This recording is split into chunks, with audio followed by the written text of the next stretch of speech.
네, 제가 잠시 기도하고 말씀을 시작하겠습니다. 사랑의 하나님, 또한 8월을 맞이하여 이렇게 찬양과 경배로 주님 앞에 드리게 하시니 감사합니다.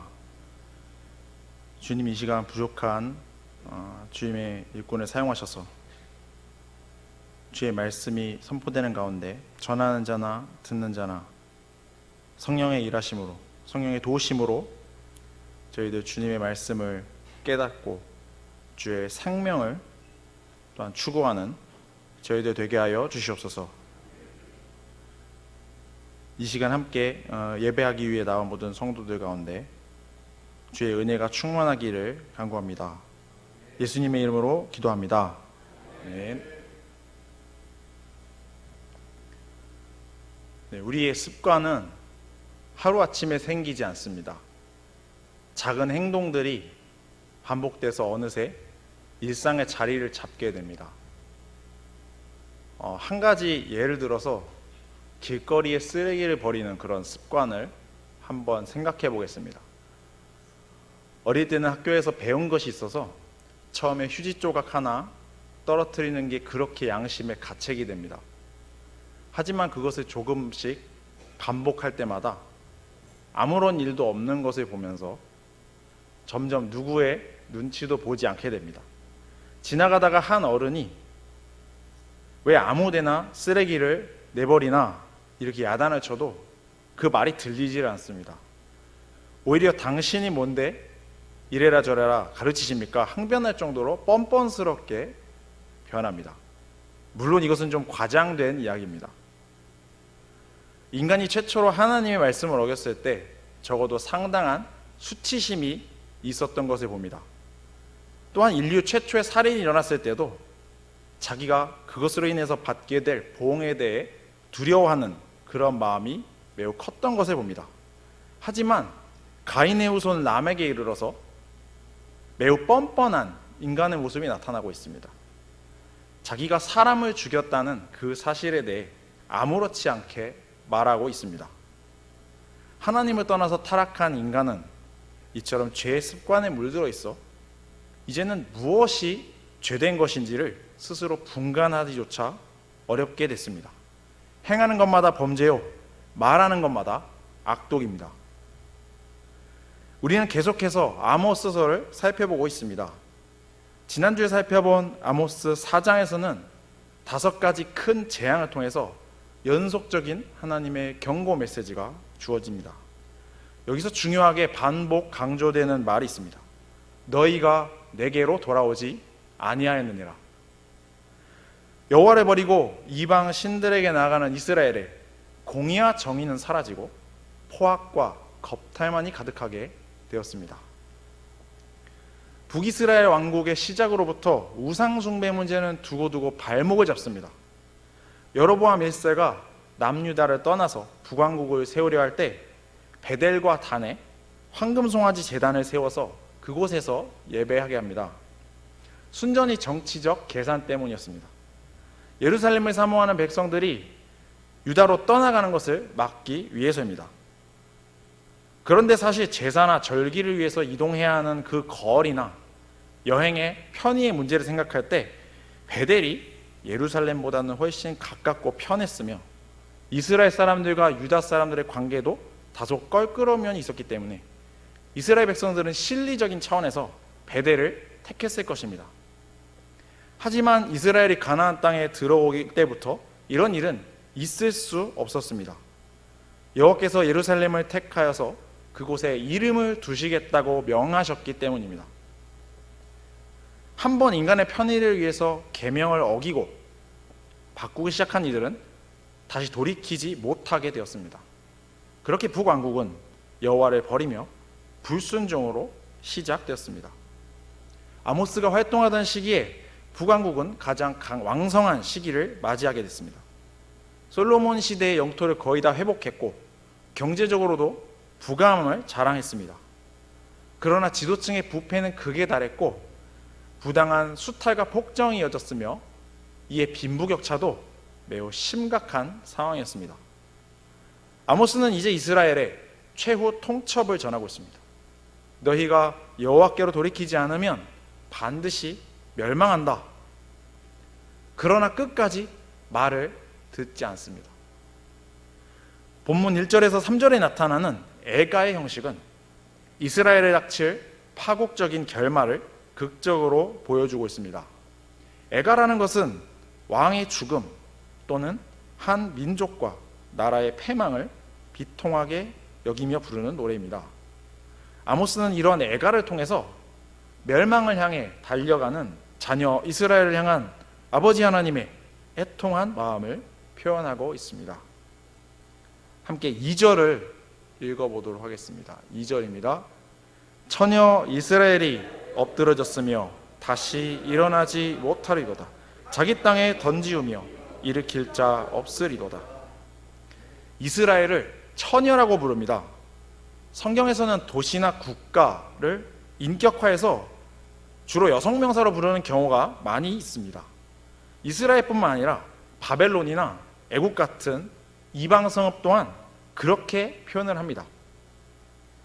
여기서 처녀의 의미에 대한 다양한 해석이 있는데요, 그 중에서 많은 지지를 받고 있는 것은 이스라엘이 이방 세력의 지배를 받지 않고 제약을 받지 않는 매우 자유로운 상태라는 견해입니다.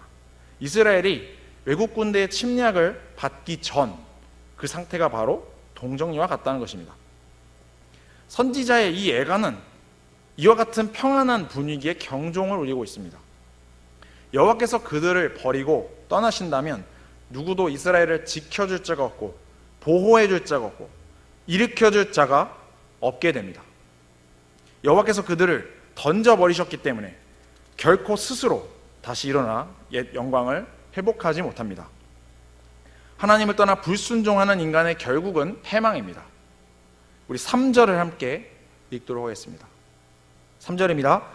주 여호와께서 이와 같이 말씀하시되 이스라엘 중에서 1000명이 행군해 나가던 성읍에는 100명만 남고 100명이 행군해 나가던 성읍에는 10명만 남으리라 하셨느니라. 아멘. 이스라엘의 맞이할 파국이 3절을 통해 더 생생하게 표현됩니다.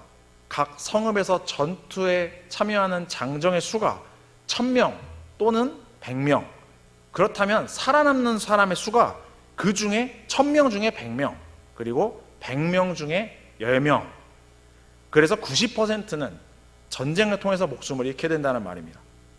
가장 태평하고 강성한 시대를 누리던 북왕국의 시대라고 했습니다. 그 시대의 백성들이 이 말을 듣는다면 매우 어이없다고 생각하게 될 것입니다. 하지만 아무리 그들이 귀를 닫고 무시한다고 하더라도 여호와께서 참된 선지자를 통해서 주시는 그 말씀은 반드시 이루어지는 것입니다. 실제 약 30년이 지나고 북왕국은 아수르에 의해 멸망하게 되며 살아남은 자들은 포로로 끌려가게 됩니다. 이스라엘에 일어난 비극적인 심판은 불가피한 일이었습니다. 4절에서 6절을 통해 선지자는 헛된 종교적 열심을 내기에 여념이 없는 우상 숭배자 이스라엘을 향해 여호와를 찾으라고 부르짖습니다. 베델과 길갈과 브엘세바의 헛된 제단들은 곧 없어져 버릴 것들이었습니다. 그러므로 선지자는 그곳을 향해 가지 말라 경고하고 있습니다. 함께 5절을 보도록 하겠습니다. 베델을 찾지 말며 길갈로 들어가지 말며 브엘세바로도 나아가지 말라. 길갈은 반드시 사로잡히겠고 베델은 비참하게 될 것임이라 하셨나니. 길갈은 반드시 사로잡힐 것이다 라는 표현과 베델은 비참하게 될 것이다 라는 이 표현은 언어 유희에 해당합니다. 먼저 길갈과 사로잡힌다는 단어는 비슷한 소리를 내는 단어입니다.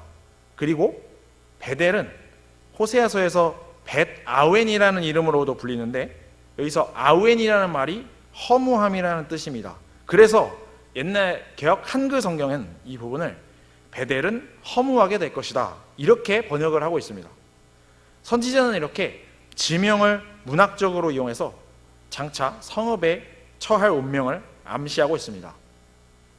또한 멀리 북왕국에서부터 국경을 넘어 먼 길을 찾아가는 유다 땅 브엘세바의 산당은 이후에 유다에서도 영적으로 큰 올무가 되고 있습니다. 그래서 선지자는 브엘세바도 찾지 말아라 하는 곳입니다. 여호와 하나님을 떠나서 자기에게 좋은 것만을 추구해온 이스라엘은 여호와 하나님을 진실하게 찾는 것 외에 다른 모든 길이 헛되다는 사실을 깨우쳐야 했습니다. 그래야 살아남을 수가 있었습니다. 4절의 말씀을 함께 보도록 하겠습니다. 4절입니다. 여호와께서 이스라엘 족속에게 이와 같이 말씀하시기를 너희는 나를 찾으라 그리하면 살리라. 아멘. 여호와를 찾는 것과 사는 것은 함께 묶여 있습니다. 6절에서도 똑같이 표현이 등장하고 있습니다. 너희는 여호와를 찾으라 그리하면 살리라.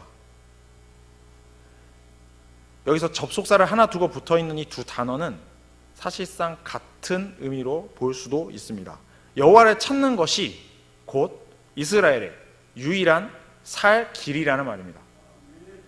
여기서 사는 것이라는 말이 단순히 심판과 환난 속에서 목숨을 건져 살아남는 것만을 의미하지는 않습니다. 이는 곧 하나님 안에서 진정한 생명, 영원한 생명을 발견하는 것을 의미합니다. 한 주석가는 이렇게 말했습니다. 여호와를 찾음으로 이스라엘은 참되고 더 높은 대체할 수 없는 그리고 영원한 생명을 찾게 될 것이다. 이스라엘이 훗날에 찾게 될 영원한 생명은 바로 다윗의 자손이신 예수 그리스도 안에 있습니다. 예수 그리스도를 통하여서 우리는 하늘에 속한 모든 신령한 복을 누리게 되었습니다. 이 땅의 것들로 설명되지 않는 하늘의 풍성한 생명이 예수 그리스도 안에서 우리에게 주어졌습니다. 이 사실은 우리에게 엄청난 위로를 줍니다. 아무리 어려운 상황이 오더라도 생명이신 예수 그리스도를 바라볼 때 우리는 낙심하지 않게 됩니다. 오히려 절망을 소망으로 바꾸어 나가게 됩니다. 코로나의 확산으로 두렵고 어려운 시간을 보내고 계신 모든 성도 여러분들께서도 예수 그리스도를 통하여 우리에게 주어진 영원한 생명의 소망을 붙드시기를 바랍니다. 제가 처음에 습관은 하루아침에 생기지 않는다고 말씀을 드렸습니다. 마찬가지로 습관은 하루아침에 고쳐지지도 않습니다. 그래서 편안함과 타성을 거슬러야 하고 하나님을 거역하고자 하는 그 죄성을 거슬러야 하는 성도의 생활이 그토록 고되고 어려운 것입니다. 우리가 다이어트를 위해서 운동을 한다고 할 때도 하루아침에 10kg 이상이 감량되기를 기대하고서 시작하지는 않습니다. 네, 그럴 수는 없겠죠. 그렇게 하면 몸이 망가집니다. 시간을 계획을 세우고 하루 목표치를 정하고 그 정해진 분량을 따라서 운동에 최선을 다해야만 할 뿐입니다. 그렇게 새롭게 짜여진 일상이 습관으로 자리를 잡을 때부터 비로소 운동의 효과는 나타나게 되고 다이어트의 목표가 달성됩니다. 운동선수에게도 이렇게 규칙적인 습관을 들이는 일은 상당히 고된 일이라고 할 수 있습니다. 이와 같이 매일 하나님 말씀을 읽는 시간, 기도하는 시간, 주일에 예배하기 위해 교회에 나오는 시간, 이 모두가 얼마나 우리들에게 귀한 것들이었는지 새삼스럽게 깨닫게 됩니다. 코로나19가 전 세계적으로 확산되어서 진정될 기미가 보이지 않는 이 시기에 우리 모두는 이 사실을 배워가고 있습니다. 감염병 예방 정책으로 교회가 예배 모임을 가지지 못하게 되고 주일학교를 열 수 없게 되었을 그때에 우리는 예배의 소중함을 배우게 되었습니다. 우리 예배가 정말 온전히 하나님만을 향해 있었는지를 점검해 보게 된 기회이기도 했습니다. 그리고 상당 기간 현장 예배가 이루어지지 못하다 보니까 가정에서 예배를 드리는 그 일이 어느새 우리 삶에 그저 편안한 습관으로 자리를 잡지 않았는지를 돌아보게 됩니다. 물론 코로나19가 아직 종식되지 않았습니다. 그렇기 때문에 아직 조심을 해야 할 것입니다. 그럼에도 무너진 예배의 습관을 회복할 절호의 기회가 지금 찾아왔다는 사실을 잊지 마시기 바랍니다. 현장 예배에 참석하시는 가운데 경건의 습관이 하나씩 회복되기를 바랍니다. 어떤 시대가 오든지 예수 그리스도를, 그 안에 하나님을 찾는 것이 우리의 유일한 살 길입니다. 예수 그리스도 안에 유일한 하늘의 생명이 있습니다. 하나님을 예배하는 일에 우리의 인생을 거는 성도 여러분이 되시기를 바랍니다. 하나님의 말씀을 가까이 하여서 지혜 근원이신 여호와를 경외하는 삶을 행해 가시기를 바랍니다. 어려운 시기에 모두 힘내시기를 바라고, 그럼에도 불구하고 영원하신 하나님 나라의 영광과 소망이 이 땅의 고난과는 비교할 수 없이 풍성하다는 사실을 기억하시는 우리 역곡동의 성도님들 되시기를 바랍니다.